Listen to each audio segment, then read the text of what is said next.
ಜೈ ಶ್ರೀರಾಮ್. ಎಲ್ಲರಿಗೂ ನಮಸ್ಕಾರ. ಸಣ್ಣ ಕಥೆ, ಒಳ್ಳೆಯ ಸಂದೇಶ.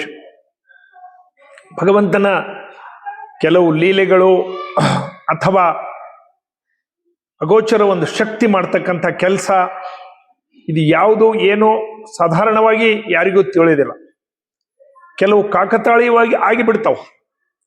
ಅದು ಯಾಕ, ಹೆಂಗ, ಇದು ಏನು ಯಾವುದಕ್ಕೂ ಉತ್ತರ ಇರೋದಿಲ್ಲ.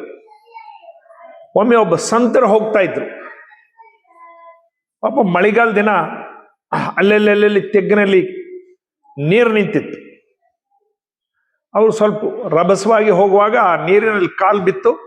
ಪಕ್ಕದಲ್ಲೇ ಹೋಗ್ತಾ ಇದ್ದ ನವದಂಪತಿಗಳು, ಅವ್ರು ಎಲ್ಲಿಗೋ ಹೊಂಟಿದ್ರು. ಪಾಪ ಆಕೆ ಸುಂದರ ಹೆಣ್ಮಗಳು, ಆಕೆ ಸೀರೆ ಅದೆಲ್ಲ ಹೊಸ ಸೀರೆ ಉಟ್ಕೊಂಡಿದ್ಲು. ಇವ್ರು ಕಾಲಿಟ್ಟಾಗ ಆ ಕೆಸರು ಸಿಡಿದು ಆಕೆನ ಬಟ್ಟೆ ಮೇಲೆ ಬಿದ್ದುಬಿಡ್ತು. ಅಯ್ಯೋ ಅಂತ ಆಕೆ ಒದರಿದ್ಲು. ಆ ಗಂಡಿಗೆ ಸಿಟ್ಟು ಬಂತು, ಕೋಪ. ನವದಂಪತಿಗಳು ಆಕೆನ ಪ್ರೇಮ ಮಾಡ್ತಿದ್ದ, ಎಲ್ಲೂ ಕರ್ಕೊಂಡು ಹೊಂಟಿದ್ದ. ಇದು ಹಾದಿಯಲ್ಲಿ ಕೆಸರು ಬಿದ್ದು ಸೀರೆ ಎಲ್ಲ ಹಾಳಾಯ್ತು ಅಂತ ಹೇಳಿ ಕೋಪದಿಂದ ಬಂದು ಆ ಸನ್ಯಾಸಿ ಜೋರಾಗಿ ಕಪಾಳಕ್ಕೆ ಒಂದೇಟು ಹೊಡೆದು ಬಿಟ್ಟ. ಹೆಂಡತಿ ಬೇಡ್ರಿ ಅಂತ ಹೇಳಿ ಕೈ ಹಿಡಿದ್ರಾಗ ಆತನ ಕೋಪ ತಾಳಲಿಲ್ಲ. ನನ್ನ ಹೆಂಡತಿಗೆ ಸೀರೆ ಮೇಲೆ ಬಿತ್ತು ಅಂತ ಹೇಳಿ ಒಂದು ಭಾವನೆಯಲ್ಲಿ ಅಂತ ಜೋರಾಗಿ ಕಪಾಳಕ್ಕೆ ಹೊಡೆದ್ಬಿಟ್ಟ ಪಾಪ ಆ ಸಂತ. ನಕ್ಕುತ್ತು ಹೋದ. ಆ ಸಂತನೇ ಆತ ಸರಿ ಅಂದ. ಮೇಲ್ ನೋಡಿದ ಭಗವಂತನ ಕಡೆ, ಇಚ್ಛಾ ಅಂತ ಹೇಳಿ ಹೋಗ್ಬಿಟ್ಟ. ಸ್ವಲ್ಪ ಮುಂದೆ ಹೋದ್ಮೇಲೆ ಪಾಪ ಮಿಠಾಯಿ ಅಂಗಡಿ ಆತ ಈ ಸಂತ ಗುರ್ತು ಹಿಡಿತಿದ್ದ. ಆತ ಹುಡ್ಕೋದ್ ಬಂದ.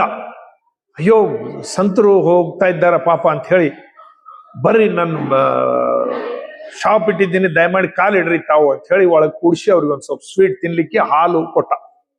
ಅವ್ರು ಸ್ವೀಟ್ ತಿಂದು ಹಾಲು ಕುಡಿಲಿಕ್ಕತ್ತಿದ್ರು. 8-10 ಮಂದಿ ಬಂದ್ರು ಓಡ್ತಾ. ಸ್ವಾಮಿ, ನಮ್ಮ ಕಡ್ಲಿಂತ ಅಪರಾಧ ಆಯ್ತು, ಕ್ಷಮ ಮಾಡ್ರಿ. ಏನಾಯ್ತು? ನಾನೇನು ಇದಿಲ್ಲ. ಇಲ್ಲ, ಈಗ ಜೋರಾಗಿ ನಿಮ್ಗೇನು ಹೊಡೆದಲ್ಲ, ಅವನ ಹೆಂಡತಿ ನಾನು. ಈಗ ನಮ್ಮವ್ರೆಲ್ಲರೂ ಬಂದಿದ್ದಾರ. ನೀವು ಹೊಡೆದ್ಮೇಲೆ ನಾವು ಮನೆಗೆ ಹೋದೆವು. ಮನಿ ಎತ್ತರ ಮೇಲೆ ಕಟ್ಟೆ. ನನ್ನ ಗಂಡ ಅದೇ ಸಿಟ್ಟಿನಲ್ಲಿದ್ದೇನು ಮೇಲೆ ಏರಕಲ್ಕ ಜಾರಿ ಬಿದ್ದ. ಒಂದು ಕೈ ಒಂದು ಕಾಲು ಎರಡು ಫ್ರ್ಯಾಕ್ಚರ್ ಆಗ್ಯದ. ಹಾಸ್ಪಿಟ್ಲ್ಗೆ ಹೋಗ್ಬೇಕಂತ ಹೇಳ್ತಾ ಇದ್ದಾರ. ರೋದನೆ ಮಾಡ್ತಾ ಇದ್ದಾನ. ನೀವು ಶಾಪ ಕೊಟ್ಟಿರ್ಬಹುದು, ದಯಮಾಡಿ ಏನಾದರೂ ನಮಗೆ ಮಾಡ್ರಿ ಅಂತ ಹೇಳಿದ್ರು. ಅವ್ರು ಹೇಳಿದ್ರು, ನಾನು ಯಾವ ಶಾಪ ಕೊಟ್ಟಿಲ್ಲ, ನನ್ಗೇನು ಅದ್ರದ್ದು ಗುರ್ತಿಲ್ಲ. ನಿಮ್ಗ ತಾಯಿ, ನಿನಗೆ ಸೀರೆಗೆ ಕೆಸರು ಸಿಡಿದಾಗ ನಿನ್ನ ಯಜಮಾನಿಗೆ ಸಿಟ್ಟು ಬಂತು, ನನಗೆ ಹೊಡೆದ. ಸಹಜ. ನನಗೆ ಹೊಡೆದಕ್ಕ ನನ್ನ ಯಜಮಾನ ಮೇಲಿದ್ದಾನ, ಆತಗೆ ಸಿಟ್ಟು ಬಂತು, ಆತಗೆ ಹೊಡೆದ. ಅಷ್ಟೇ ಹೊರತು ನಾನೇನೂ ಮಾಡಿಲ್ಲ ಅಂತ ಹೇಳಿದ್ರಂತ. ನೋಡ್ರಿ, ಈ ಕಥೆ ಹಿಂದಿರ್ತಕ್ಕಂಥ ಸಾರಾಂಶ, ನಾವು ಯಾವುದೇ ಕರ್ಮ ಮಾಡಿದ್ರು ಕೂಡ ಅದು ಮೇಲೆ ಒಂದು ಲೆಕ್ಕಪತ್ರ ಇರ್ತದ. ಒಳ್ಳೆ ಕರ್ಮಕ್ಕೆ ಒಳ್ಳೆ ಫಲ ಬರ್ತದ, ಕೆಟ್ಟ ಕರ್ಮಕ್ಕೆ ಕೆಟ್ಟ ಫಲ ಬರ್ತದ ಅನ್ಲಿಕ್ಕೆ ಈ ಒಂದು ಉದಾಹರಣೆ.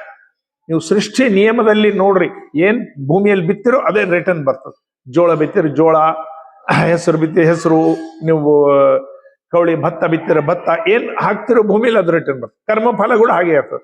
ನೀವು ಯಾವುದೇ ರೀತಿಲಿಂದ ಕರ್ಮಗಳನ್ನು ಮಾಡ್ರಿ, ಅದರದ್ದು ಶುಭ ಅಶುಭ ಆ ಫಲ ನಿಮ್ಗೆ ಬಂದೇ ಬರ್ತದೆ.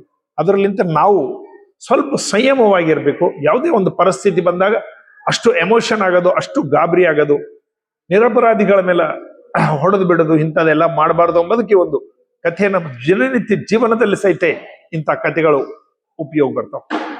ಒಂದು ಗ್ಲೋಫ್ ಅಂತ ಹೇಳಿ ಒಂದು ಆಟ, ಗಲ್ಫ್ ಏನೋದು ಆಟದ ಹೆಸರು. ಅದು ಆ ಬ್ಯಾಡ್ಮಿಂಟನ್ ಇದ್ದಂಗೆ, ಅದು ವಿಂಬಲ್ಡನ್ ಇದ್ರ ಟೈಪ್ ಒಂದು ಹಾಕಿ ಸ್ಟಿಕ್ ಇದ್ದಂಗೆ ಇರ್ತದ.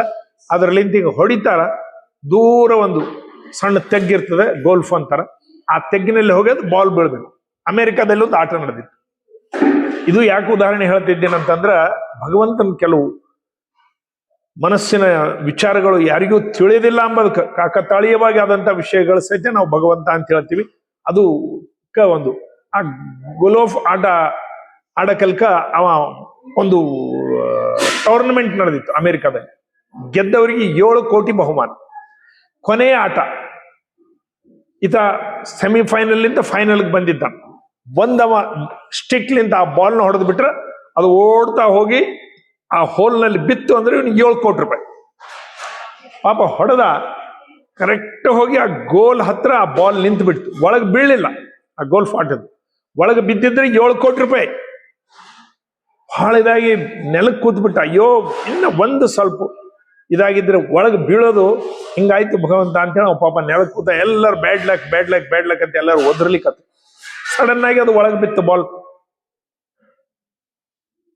ಬಾಲ್ ನಿಂತಿತ್ತು, ಸಡನ್ ಆಗಿ ಹೇಗೆ ಒಳಗೆ ಬಿತ್ತು ಅಂತ ಹೇಳಿದ್ರೆ ಕ್ಯಾಮ್ರಾ ಅಂತ ಜೂಮ್ ಮಾಡಿ ನೋಡಿದ್ರ ಆ ಸೈಡ್ ಒಂದು ದೊಡ್ಡ ನೊಣ ಬಂದು ಕೂತ್ಬಿಟ್ಟಿತ್ತು. ಆ ನೊಣ ಬಂದು ಕೂತದಕ್ಕೆ ಅದು ಒಳಗೆ ಬಿದ್ದು ಬಿಟ್ಟಿತ್ತು. ಇವಾಗ ಗೆದ್ದ 7 ಕೋಟಿ ರೂಪಾಯಿ. ನೋಡ್ರಿ, ಆ ನೊಣದ ರೂಪದಲ್ಲೇ ಭಗವಂತ ಬಂದು ಇವನಿಗೆ ಸಹಾಯ ಮಾಡಿದ ಅಂತ ಹೇಳಿ ಅಲ್ಲಿ ಜನರು ಅನ್ಕೊಳ್ತಾರ. ಅದು ಸುಮ್ಮನೆ ನಿಂತಿದ್ದು ಬಾಲ್ ಎಕ್ಸಾಕ್ಟ್ ಎಂಡಿಗೆ ಹೋಗಿ ನಿಂತಿತ್ತು, ಆ ಸೈಡಿಗೆ ಒಂದು ನೊಣ ಕೂತ್ಬಿಡ್ತು, ಅದು ಬಾಲ್ ಒಳಗೆ ಬಿದ್ದುಬಿಡ್ತು. ಅವನಿಗೆ 7 ಕೋಟಿ ರೂಪಾಯಿ ಲಾಭ ಆಯ್ತು. ಅಂದ್ರ ಕ್ಷಣಾರ್ಧದಲ್ಲಿ ಒಂದು ಸಮಯದಲ್ಲಿ ಹೀಗೆ ಬಂದ್ಬಿಡ್ತದ. ಆಕ್ಸಿಡೆಂಟ್ಸ್ ಆಗ್ಲಿ, ಬೇರೆವಾಗ್ಲಿ, ಇವಾಗ್ಲಿ ಎಲ್ಲೆಲ್ಲ ಕ್ಷಣದಲ್ಲಿ ಫ್ರಾಕ್ಷನ್ ಸೆಕೆಂಡ್ ನಲ್ಲಿ ನಡೆದು ಹೋಗ್ಬಿಡ್ತದೆ. ಇದು ಆ ಭಗವಂತನ ಲೀಲೆ, ಭಗವಂತನ ಇದು. ಅದಕ್ಕೆ ನಾವು ಯಾವಾಗಿಯೂ ಜೋಹುವಾ ಚಾವಾ ಜೋಹೋಗ ಚಾವ್ರ ಅಂತೇಳಿ ಗೀತಾದ್ದೇನಿದ್ದದ ಅದರ ಆಧಾರವಾಗಿ ನಾವು ಜೀವನ ಮಾಡಬೇಕು. ಇಂಥವೆಲ್ಲ ನಡೀತಾ ಇರ್ತಾವ. ಒಂದು ಅಗೋಚರ ಶಕ್ತಿ ಅದ, ಆ ಶಕ್ತಿ ಕೆಲಸ ಮಾಡ್ತದ. ನಾವು ಯಾವ್ರ ಮೇಲೆ ದೌರ್ಜನ್ಯ, ಗುಂಡಗಿರಿ ಇದು ಬಹಳ ದಿವಸ ನಡೆಯೋದಿಲ್ಲ ಅಂಬದಕ್ಕೂ ಈ ಕಥೆಗಳು ಉಪಯೋಗ ಬರ್ತಾವ. ಇಂಥವು ನಮ್ಮ ಮಕ್ಕಳಿಗೆ ಸಹಿತ ಹೇಳೋದು. ಭಾರತ್ ಮಾತಾಗೆ ಜೈ. ಎಲ್ಲರಿಗೂ ನಮಸ್ಕಾರ.